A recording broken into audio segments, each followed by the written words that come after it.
بسم اللہ الرحمن الرحیم۔ حضرت شداد بن اوس رضی اللہ تعالیٰ عنہ۔ آپ کا نام شداد عبد الرحمن کنیت اور والد کا نام اوس ہے۔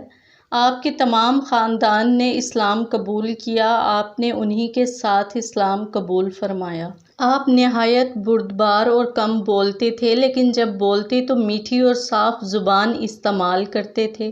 ایک مرتبہ حضور صلی اللہ علیہ وآلہ وسلم سے تنگی کی شکایت کی تو حضور صلی اللہ علیہ وآلہ وسلم نے فرمایا، تمہیں کبھی تنگی نہ ہوگی اور تمہاری اولاد بیت المقدس کا امام ہوگی۔ عہد نبوت کے بعد آپ فلسطین چلے گئے۔ وہاں آپ نے سن 58 ہجری میں انتقال فرمایا اور بیت المقدس میں آپ کو دفن کیا گیا۔ آپ رضی اللہ تعالیٰ عنہ کی نصیحتیں۔